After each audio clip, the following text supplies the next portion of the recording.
ఈ వీడియో మీద ప్రతి ఒక్క హిందూ సోదరులైతే రియాక్ట్ కండి. అసలు మనకు బేసిక్‌గా అఘోరాలు అంటే వాళ్ళ లైఫ్ మీద ఇంట్రెస్ట్ లేకనో, లేకపోతే దేవుడి మీద భక్తితోనో సన్యాసం తీసుకొని అసలు జనాలలో తిరగకుండా ఎనీ టైమ్ శివనామ స్మరణ చేసుకుంటూ వాళ్ళు మన హిందూ ధర్మాన్ని అయితే కాపాడుతూ ఉంటారు.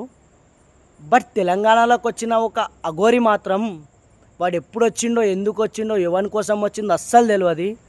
వాడొచ్చి నా హిందూ ధర్మాన్ని కాపాడుతా, నేనేదో పొడి చేస్తా అని వచ్చి ప్రజెంట్ కట్ చేస్తే ఇప్పుడు వర్షిణి అనే ఒక బీటెక్ అమ్మాయిని లవ్ చేసి మొన్న పెళ్ళి చేసుకొని వీడియో పెట్టుకుంటూ వైరల్ అవుతుండు. వాడు అసలు మన హిందూ ధర్మాన్ని కాపాడుతుండా, ఉన్న ఇజ్జత్ మొత్తం తీస్తుండా నాకు అర్థమవుతలేదు. దీని మీద ఏ హిందూ కూడా ఎందుకు రియాక్ట్ అవుతలేరు ఇంకా. వాడు మొత్తం మన హిందూ ధర్మాన్ని ఇజ్జత్ మొత్తం తీసి పడేస్తున్నాడు. వానికి అసలు ఎందుకు ఆ లవ్వులు తొక్క.